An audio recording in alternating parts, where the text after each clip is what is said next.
Good morning, good afternoon, wherever you are in the world. So, today I normally give my talk about inner child therapy. This is Edward James Tagg. I'm an inner child therapist. A lot of it is actually self-learnt from my own healing, but I have studied with various teachers. Catherine Taylor, who wrote an exercise book, gave me lots of good pointers and advice. Also, John Nutting in Australia. And okay, so moving right along. A lot of what I teach is what I learned from myself, and I've particularly been learning strategies for good mental health in the last, in the last 2 or 3 months, but also 2 or 3 years, and long term, maybe even 30 years after studying psychology in London and what have you, and being a suicide counsellor in D.D. Hirsch Mental Health Centre in Culver City in Los Angeles. Oh, that's a mouthful. Anyway.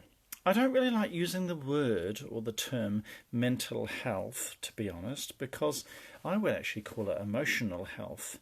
Mental kind of implies that there's something wrong with the grey matter, and for me it's all emotional. So anyway, your emotional health. Now, right.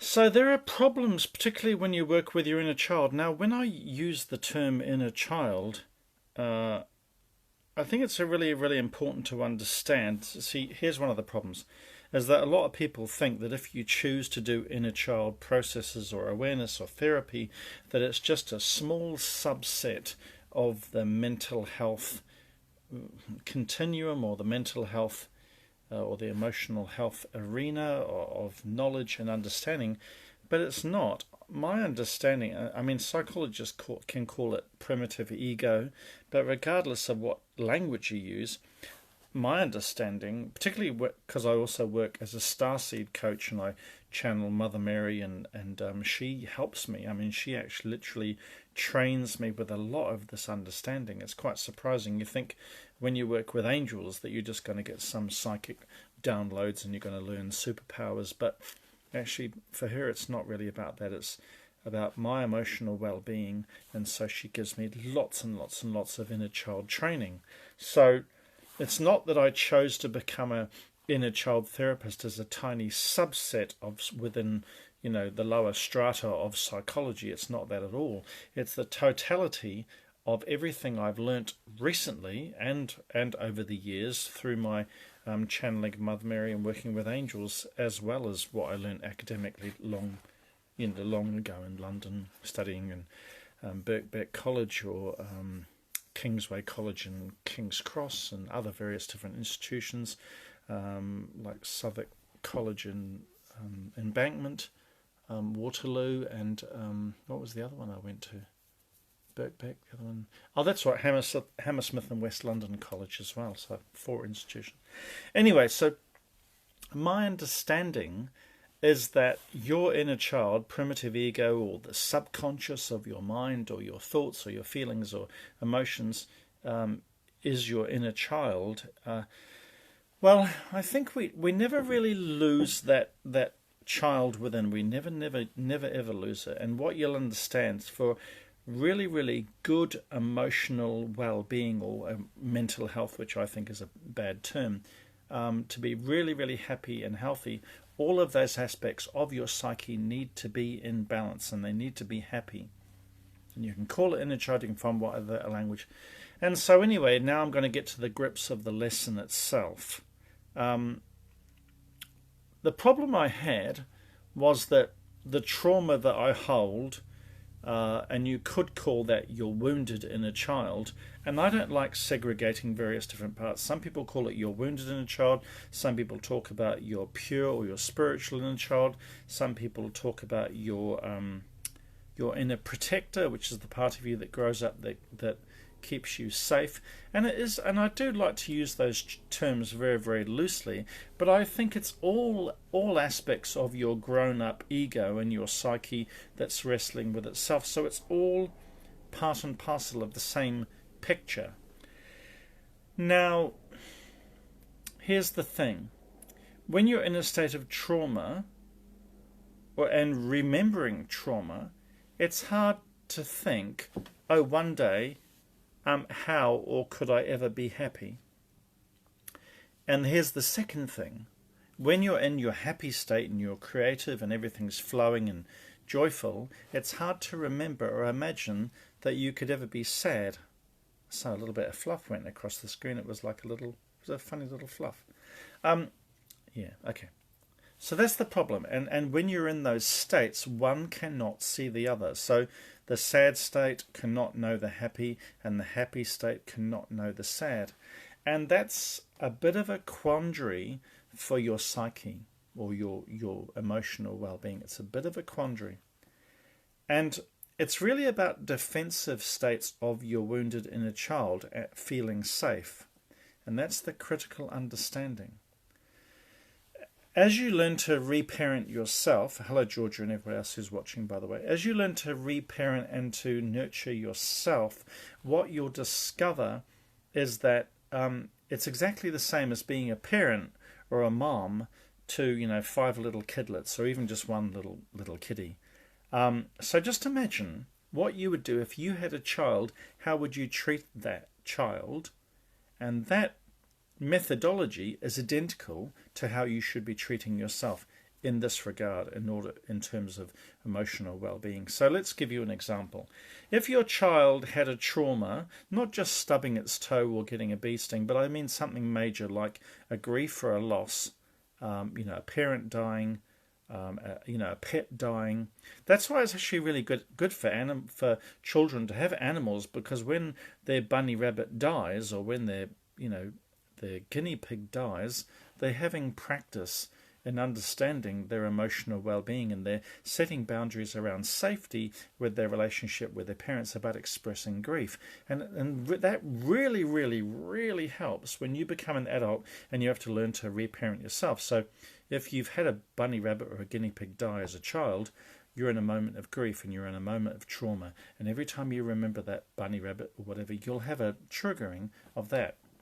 So you need to learn how to talk to or nurture your inner child at that same exact methodology or technique. So if you imagine a child, what would you do if its bunny rabbit died? Well, you'd hold it, you'd give it a voice, say, okay, how do you feel? And they'd want to talk about, the sad memories of, missing their bunny rabbit. And so you'd validate their feelings, you'd listen to them, you'd soothe them, you'd stroke them, you'd hold them, you'd listen to them. You wouldn't kind of placate them and try and heal it over quickly. You wouldn't say, well, I don't know what kind of parent you are or what you've learned, but you wouldn't say, oh dear, never mind, let's wipe away those tears. I'll go and buy you a nice ice cream and try and cheer you up. Don't worry, you'll get a new rabbit one day. So that wouldn't be good parenting. It would be healthier to say, so what did it mean for you? And yes, dear, I know you really missed that bunny rabbit. It's going to be hard to forget about him, isn't it? And that must be really sad for you. So you reflect and you validate their experience. And so if you're doing that to a 2 or 3 or 4 year old child, you should actually be doing exactly the same to yourself. And this is critical. So what I discovered is that my abuse in a foster home, my child abuse, many years ago, I would deflect and avoid. And anytime I'd feel uncomfortable, I was a professional ballet dancer on stage, and I was famous signing autographs, and travelled around the world later on with it. So it was very easy to distract. If I had a sad feeling, boom, just get to the gym and get on the squat rack and lift some really heavy weights and feel the adrenaline, or just do a ballet class and fly through the air and feel amazing. But it's only when you get older, when you're in your 50s and you settle down, you sit down a bit more and you watch TV, and then you get triggered, is that you spend less time avoiding. And basically what I learned, and this is critically important, is that my inner child learnt from me that whenever it got uncomfortable, I would run away. So that's key. So never run away, always be present. So if you have some sadness, stay with it. It's very important to stay with it. Never run away, because your inner child learns from you, the adult that supports you and your inner child, the adult that does that, if you haven't got a good adult that's just going to deflect and run away and say, oh dear, I'll tell you what, we'll just go shopping. So every time you're doing that to yourself, it's the same as what you would do if you had a 2-year-old child in front of you, a physical child. So if you have some uncomfortability with your trauma and you say, I used to go op shopping a lot, thrift stores and opportunity shops. I used to just go shopping when I felt a little bit down. And I learnt that wasn't healthy. It was just putting a lid on all of my feelings. So my inner child never had a trust-building relationship with me because I just deflect. Anyway, so moving right along. So it's very, very important to sit with your trauma. It's very, very important to... and I'll show you some techniques. Now, but here's the problem. If you sit with trauma all the time, your inner child will just feel that life is so miserable. What's the point of sitting with trauma all the time if this is what my life is going to be and I can't build an invisible bridge into my future where there's going to be hope? Is there going to be one day where I can just relax and have friends and have a laugh and feel loved? Just be silly, random acts of kindness, random acts of silliness. What's the point of spending my whole life in trauma? Okay, sure, I was abused, but let's move on. Enough already. So here's the key, and this is what I've been learning in the last few months, that's also been building up the last year or two, is that you've got to have a healthy balance of revisiting and experiencing trauma alongside with a healthy balance of love and nurturing and hope and joy and humour and silliness and friends and support. And the reason is this is key, and that is that what I described before is that one state cannot see the other. But when you're in trauma, you can't imagine what it's like to be happy and silly and life of the party. And when you're happy, you can't imagine what it's like to feel down in the dumps and be sad. Now, when children grow up in really, really healthy, nurturing homes, there are certain societies that help their children deal with trauma and joy and all of those emotions in a really healthy way. The English stiff upper lip is not one of the better ones. One of the better ones would be some of the more Latin cultures like South America, Mexico, Spanish, even Jewish deal with their emotions really well. Particularly the Portuguese or the Brazilians deal with it very, very well. Italians, very expressive. So that's really, really key. Hello, Tamara. Thanks for joining. I was thinking about you this morning.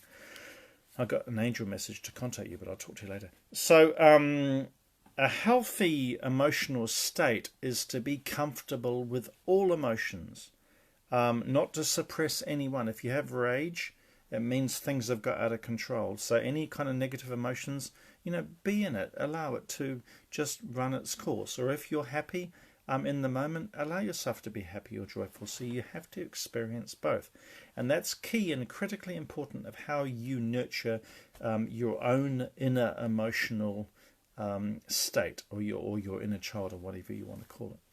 So that balance is key, and I learnt that. I've been learning it really, really strongly lately. So here's some examples. Like I've been listening to Annie Lennox, and there's a beautiful song called Shining Light, and it's really beautiful. And when I listen to this, I really dramatically get into spiritual enlightenment, and I start to cry, and I feel on top of the world. I feel blissful. I feel like, I want to start my singing lessons again. I even want to do karaoke, and I get all these beautiful plans. But then if I kind of get too far with that, and then I think, oh, well, what about my trauma? What about my foster home memories? What about when I watch a cop show and I see something that reminds me of my past, and I kind of worry. So what I've learned, and this is hugely important, is that in order to have a healthy, trust-building relationship with your inner child, you've actually got to experience both states almost every day. I mean, and any time that you're trying to artificially create a future for yourself where all is going to be happy, or even the opposite, where all is going to be sad, then your inner child feels very uncomfortable with that state of it being one or the other, because you have your inner child, and it goes back. If you can imagine what it's like to nurture your own child, if ever you've been a mother you'll know what that's like. Children, they'll stub their toe or get stung by a bee, and then you'll nurture them and allow them to share their feelings, and then they'll get over that really, really quickly, and then they'll go and run and play with their friends and be in joy, and they might say, Mummy, I want to help you bake a cake, and they want creativity. So in any given day, every single child has trauma and joy, and you must do that to yourself. And if you don't do that to yourself, your inner child's going to not really have a very good trust with you. Your inner child's going to think, well, this person, Edward, my adult, is kind of not understanding. It's not getting it, because you can't be artificially happy all the time. And you can't be artificially depressed and down in the dumps all the time. You actually need both. So if you want the best possible emotional well-being or mental health as you can get, you actually need both emotional states validated, listened, heard, understood, experienced all the time. Hello, Diane, and nice to see you joining us. So that's kind of a revelation I've been having in the last few months, and I would say, for me, or my understanding, or I think for all humans, is that you have to have a well-balanced emotional cooking recipe, or your cooking utensils or tools or whatever. Your toolbox of emotional experiences must be wide and varied in every given day, and never want to escape. And this is one of the problems with some spiritual teachings right now, is that spiritual teachings can be very controlling and manipulative of your emotional states. Like you might see in the news, mindfulness has been proven by psychologists to be really good, for business entrepreneurs, or this, that, the other. So you might go to a meditation class, and you might study a mindfulness class, and in your mindfulness class they'll teach you, that the human emotions are like a roller coaster, and you want to even it all out, and mindfulness is a really, really great way to make you present and, and keep you stable. Well, I don't agree with that at all. I'm a Cancerian. I'm very emotionally expressive. I have highs and lows. And highs and lows give you the coloration of being a human. And that's critically important. And there are lots of spiritual teachings that stop your emotional coloration of experience. Now, when I had spiritual enlightenment and I connected with Mother Mary, there was a war in Bosnia-Herzegovina or Yugoslavia at that time, and I was going through a roller coaster. Some days I was experiencing all of the pain and all the emotions of people on the news that I saw, and then other days I'd be just in bliss, sort of flying, the high roller coaster of just divine ecstasy. So don't join a cult or a religious organization that attempts to have any control over your emotional or mental state whatsoever. That's what I recommend. I think the roller coaster is actually really, really healthy. Some doctors might say, well, you've got cortisol and you've got homeostatic mechanisms in the brain, and it's really, really healthy not to go through that roller coaster, because it's, you want to keep everything on an even keel. And there's some truth to that in terms of stress. But what I've also learned is that, I'm kind of channeling this from Mother Mary now because the thoughts just coming in from them, is that this is critically important in what I'm going to understand right now, because I just got the thought, and that is that they talk about type A and type B, which I won't go into. But the type of person that represses, you might think by outward behavior that they're even keel. Maybe they're doing their mindfulness, maybe they're in control, but the deeper emotional states of your hidden subconscious will actually be bubbling up the internal pressure cooker of your emotional states, of the energy it takes to suppress that joy, or to suppress that love, or to suppress that pain. So that's going to cause you more internal damage, hardening of the arteries, and cholesterol, or stress, and all sorts of other problems.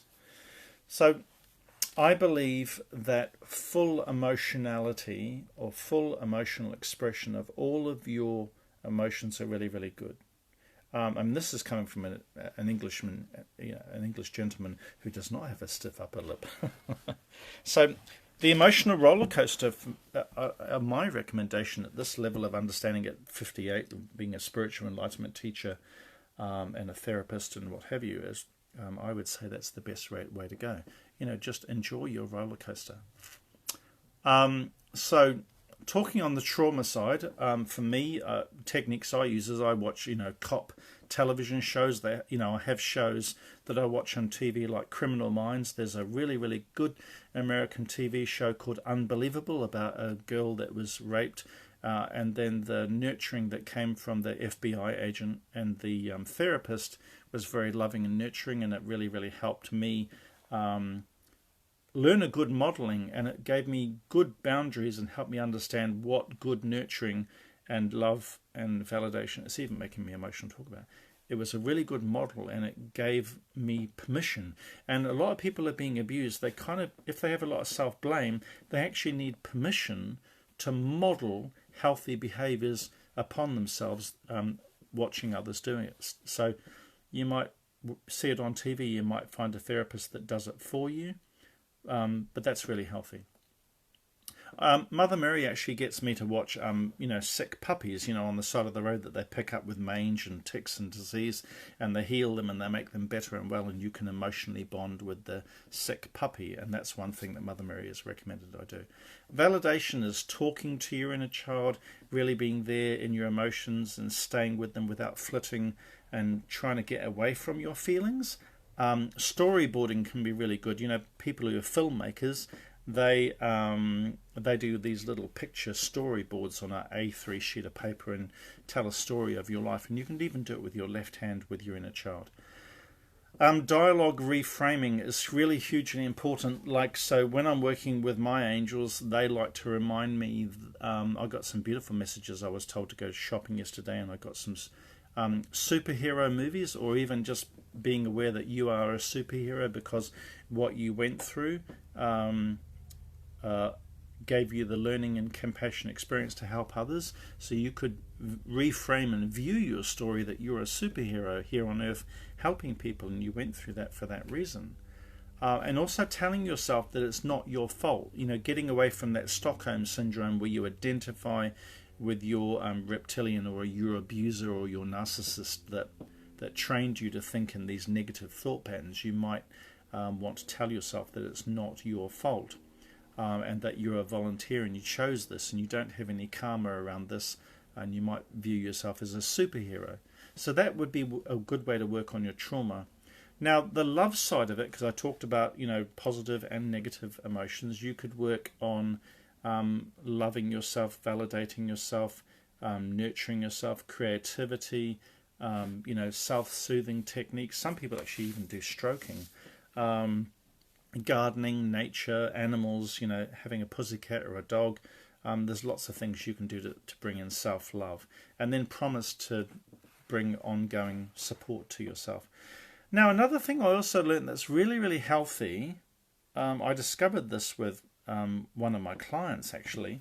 I've learned this before. This is not recent, but actually, silliness is actually hugely important. Being silly, and you think, oh, why is a therapist talking about being silly? Well, it's actually really, really healthy. What I've discovered is the number of people that I view that I consider to be psychologically very healthy, and also cultures that support this, they have more random acts of silliness than non-healthier cultures and people. So I feel myself giggling already. So silliness is actually very, very, very important. Very, very incredibly healthy. So I've become a little bit addicted lately to TikTok. So I wanted to talk about COVID-19. I wanted to talk about TikTok. It's very interesting that COVID-19 is scary for a lot of people. I was speaking to someone in Sydney yesterday, and they said they had 45,000 cases in one day. And they're saying 1 in 2 people in Sydney have got COVID-19, and a lot of people are really, really scared. Now, please excuse me for sounding flippant, because I live in New Zealand, and I think we've only got like 20 cases a day. So New Zealand's done really, really well. So I don't mean to be flippant. I know there's a lot of pain in the world, and there's lots of scary things, and those anti-vaxxers will be really angry at me right now for talking down COVID-19 and behaving very, very flippant. But in terms of emotional well-being, I think it's really critically important to recognize and to see at a time when there's lots of COVID-19 and the world looks like a complete disaster, TikTok is really, really growing. It's probably the fastest. I think TikTok is apparently one of the fastest social media events happening right now. And people are really, really bored. They've got lots of time on their hands. So what do? Well, they could create educational videos like this. But one of the things they are doing is they're behaving very, very, very, very silly. And I actually think that's a really, really beautiful thing.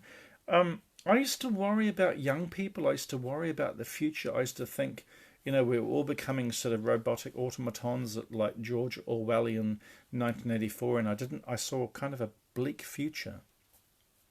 But recently, I'll be really, really honest with you, I'm incredibly hopeful. I see amazing things happen, and TikTok gives me reason to believe that humanity is a beautiful thing.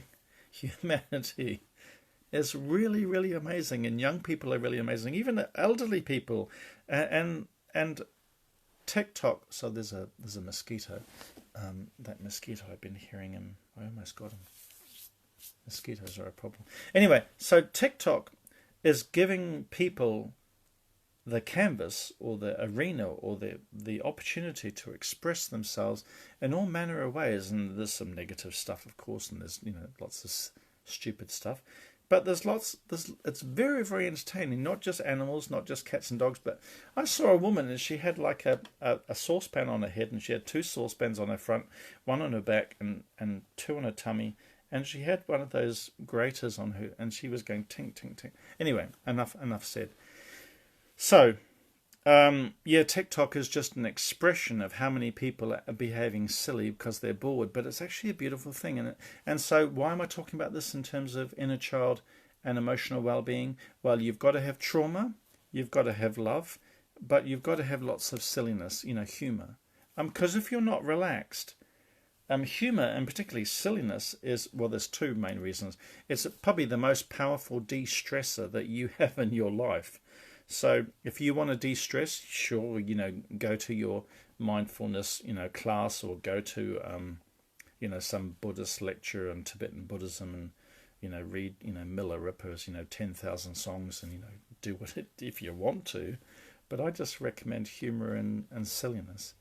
Other thing that's really hugely important for inner child health and emotional well-being is singing and dancing. Now, singing and dancing, I'm a retired professional ballet dancer, and I've also had 13 years of opera lessons, and probably because I'm a bit of a perfectionist, I like to get everything right. But you don't have to be trained. You don't have to have an amazing voice. I just recommend just dancing like a lunatic in your living room when no one's watching, and singing in the shower or singing not in the shower. And that's hugely important, is that on one side of the coin, COVID-19 is quite scary, and a lot of people are very, very controlled. They're worried about Dr. Fauci, and they're worried about Bill Gates, and they're worried about the latest Omicron, and there's another new variant. And so people are under a lot of control. You could say that George Orwellian 1984 isms or culture is here upon us now, but I see a lot of beauty. I see a lot of silliness, and I see a lot of free expression. I think there's more free expression and healthy inner child states of being within humans on planet Earth right now than I've ever seen ever before in history. And I'm incredibly hopeful. And in terms of emotional well-being, sure, we've got COVID, but we've got lots of freedom, lots of silliness. And then the other side of silliness that's really hugely important is that I was bonding with one of my clients, and we've been getting really, really close lately and having laughs. And then I just asked her some silly questions, and I said, well, anyway, I won't go into that. It's a long story. And then she said, well, why is that important to you? And I said, well, when I behave silly with someone, it's a compliment. It means that I'm trusting you enough to, because right now I'm in a role. Okay, I'm Edward James Tagg, the spiritual enlightenment teacher, the inner child therapist, the starseed coach that works with Mother Mary, and that's a role. But if I have a friend that I can be silly with, I can just, take off the shirt and these English, cufflinks, and I can just let it go. And so silliness is a healthy way to relax your boundaries and your self-image, because this is all just self-image, right? I don't know if I got this shirt, but I used to, when I worked in London and banking, I used to only like shirts that were T.M. Lewin and Hilditch and Key, and there's another company that makes beautiful shirts in Jermyn Street in Piccadilly, and even cufflinks, but that's still part of the role. I mean, it's nice to dress up, but in terms of emotional well-being, it's really, really healthy to let that go and have people that love you and trust you enough where you can just be silly, or you can just be however you want. So that's hugely important. So make sure in every given day that you're balanced emotionally. You have all of the roller coaster going on. So you can have trauma, and you can also have love, and you can also have silliness. And now here's one of the problems. If you're having your emotional well-being compromised, one of the things that will stop you with that is actually if you've got an elderly parent that you're worried that they're going to pass away. And so it is true that I do know people in their 50s right now, and they're having elderly parents either pass or they're waiting for them to pass, and that can be quite a strain on your inner child. Thank you, Jed. It can be a real strain. And so I teach my clients that you've got to build an invisible bridge into the future, because one day when your parent's gone, what are you going to do with that? You'll just have your memories, and you'll just be sentimental, and you just fix things in the workshop like I do to remind myself of my dad. But you've got to have a spiritual network of friends, and create a new family for yourself, and you've got to move forward. And one of the ways to do that is to have a really, really healthy repertoire of emotional experiences for you and a child, and have that trust building, so your emotional collage in the future is going to be full, natural, healthy, and relaxed. So trauma, you still need your trauma, because if you try and imagine, okay, one of the days in the future I'm going to be enlightened and everything's going to be great, I'm going to have wonderful friends, and there's going to be no more trauma. I don't want to talk about my foster home anymore. I don't want to talk about my rape or my abuse anymore. I'm just going to put that behind me. Well, the problem with doing that is that you'll have a part of your psyche that's hidden away, stored in a different part of your brain, and it has a personality, and it'll be your wounded inner child. And they say, really? So you want to be in the future and just joy and happy, but you're going to forget about me? Well, I'm going to show you. I'm going to fizzle up, through your bones and your structure of your body, and I'm going to give you illness and disease and cancer because you want to live in denial. You don't want to know me anymore.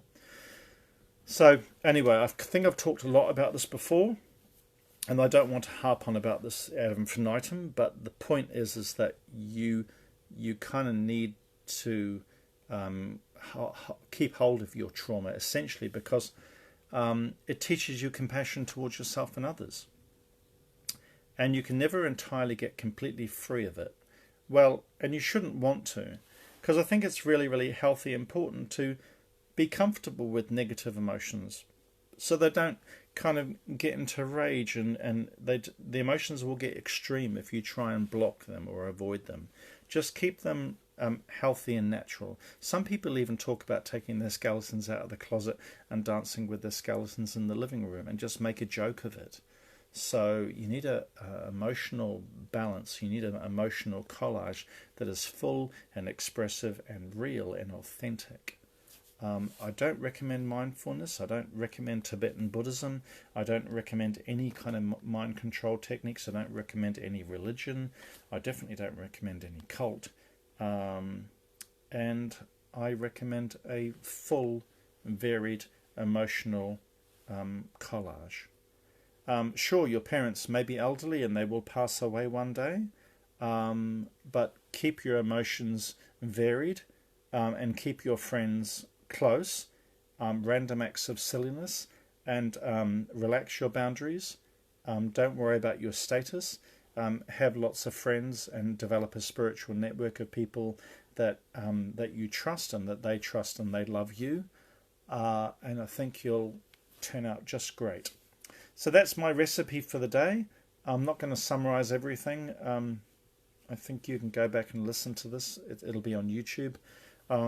Hit the bell icon, subscribe, notifications, blah, blah, blah, blah. Enough said. Yeah, enough said. I think that should help people, and that's kind of where I've been working at myself. So how do I do that in my daily life? Well, I watch TV shows. I'm watching Criminal Minds at the moment, where I experience some trauma, and in the same day I might do some of my singing lesson today, and I might listen to some more Annie Lennox.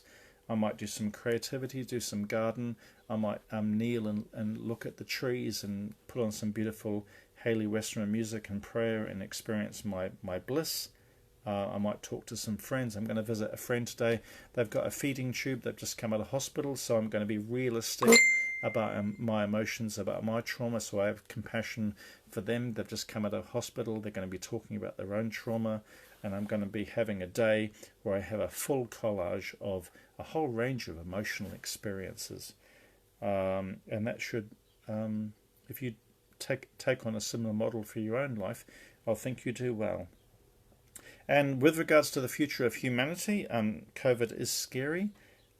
TikTok is funny and silly. And I think we live on a planet of with a lot of beautiful people. And I feel very precious and very privileged to be part of humanity right now, and certainly very hopeful. So if you want some help, talk to someone. I hope this helps someone out there. And bless you, and have a lovely day or a lovely evening or a lovely morning wherever you are in the world. I'm spending a lot of time talking to Ireland and Florida, Wisconsin, Texas, and different parts of New Zealand and Australia at the moment. So have a good day. Bless you all.